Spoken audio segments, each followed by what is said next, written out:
जय हिंद आप सभी को। आज का हमारा टॉपिक है मध्य प्रदेश की जनजातियाँ। यह मध्य प्रदेश की जनजातियों का दूसरा पार्ट है जिसमें हम चर्चा करेंगे गोंड जनजातियों के बारे में। चलिए चालू करते हैं। ये गोंड जनजाति मध्य प्रदेश की प्रमुख जनजातियों में से एक है। आपको मैंने एक कोड बताया था भीगो। कौन सा कोड बताया था? भी गो, मतलब भी से हो गया भील और गा से हो गया गोंड। तो भील जनजाति मध्य प्रदेश की सबसे बड़ी जनजाति है और गोंड जनजाति मध्य प्रदेश की दूसरे नंबर की सबसे बड़ी जनजाति है। अगर भारत के परिप्रेक्ष्य में देखा जाए तो इसी का विपरीत गोंड जनजाति भारत की सबसे बड़ी जनजाति और भील जनजाति दूसरे नंबर की भारत की सबसे बड़ी जनजाति है। यह विंध्य और सतपुड़ा क्षेत्रों में पाई जाती है। मध्य प्रदेश में कहाँ कहाँ पाई जाती है? विंध्य और सतपुड़ा क्षेत्रों में पाई जाती है, नर्मदा नदी के दोनों तरफ। नर्मदा नदी के उत्तर में कौन सा पर्वत बहता है? कौन सा पर्वत है स्थित है? नर्मदा नदी के उत्तर में विंध्याचल पर्वत और नर्मदा नदी के दक्षिण में सतपुड़ा पर्वत स्थित है। सतपुड़ा पर्वत में एक मैकल श्रेणी है जहाँ पर अमरकंटक स्थित है। अमरकंटक से 3 नदियाँ निकली है, नर्मदा नदी, जोहिला नदी और सोन नदी। गोंड शब्द की उत्पत्ति तेलुगु भाषा के कोंड शब्द से हुई है। किससे हुई है? तेलुगु भाषा के कोंड शब्द से हुई है, जिसका अर्थ होता है पर्वतवासी मानुष। क्या होता है? पर्वतवासी मानुष। गोंड लोक कथाओं के अनुसार गोंडों की उत्पत्ति बोरादेव अर्थात महादेव से हुई है। क्वेश्चन आता है बोरादेव किसके देवता है? गोंडों के देवता है। बोरादेव को किसका अवतार माना जाता है? महादेव का अवतार माना जाता है। सामाजिक उपजातियाँ इनकी देखें तो सामाजिक उपजातियाँ इनका वर्गीकरण व्यवसाय के आधार पर किया गया है। जैसे अगरिया जनजाति। अगरिया जनजाति जो है वो लोहे का कार्य करने वाली जनजाति है। लोहे का कार्य करने वाली जनजाति है अगरिया जनजाति। लोहासुर नामक भगवान की ये क्या करते हैं? पूजा करते हैं।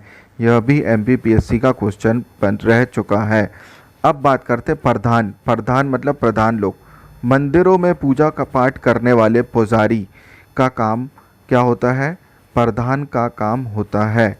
इसके बाद कोलाई भूतिस, ये नाचने वाले लोग, भूत लोग नाचते रहते हैं। भूत लोग तो कोलाई भूतिस, नगराची, कमार, ओझा।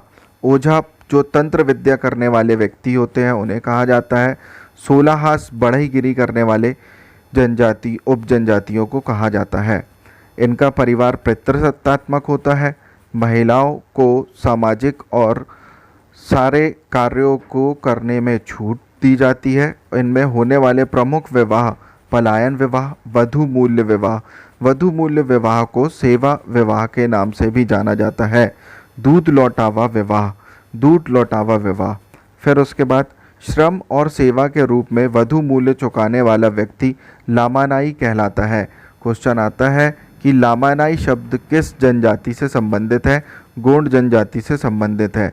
इस जनजाति में भाई का लड़का और बहन की लड़की में विवाह का प्रचलन होता है, जिसे दूध लौटावा विवाह कहा जाता है। आर्थिक जीवन। गोंडों का आर्थिक व्यवसाय कृषि है और यह जनजाति प्रमुख रूप से बारी नामक खेती करती है। क्वेश्चन है कि बारी नामक खेती किस जनजाति की खेती है? तो किस जनजाति की खेती है? गोंड नामक जनजाति की खेती है। कोदन और कुदकी नामक धान की खेती भी गोंडों के द्वारा की जाती है। धर्म की बात की जाए तो गोंड जनजाति के लोग पूर्वजों की भावनाओं में विश्वास रखते थे। यह एक आत्मावादी जनजाति है जो कि आत्माओं पर भरोसा करती है और तंत्र विद्या पर भी भरोसा करती है। इनके प्रमुख देवता बूढ़ा देव, इन्हीं को बूढ़ा देव के नाम से जाना जाता है। नारायण देव और दूल्हा देव भी इनके अन्य प्रमुख भगवान हैं। लेकिन जो क्वेश्चन बनता है वह बोरा देव से बनता है। बूढ़ा देव किस जनजाति के भगवान हैं? तो गोंड जनजाति के भगवान हैं। फिर कुछ अन्य विशेषताएं। गोंड जनजाति की भाषा प्रमुख रूप से गोंडी है। गोंचो इनका नृत्य है। घोटुल इनका मनोरंजन गेम है या मनोरंजन खेल है।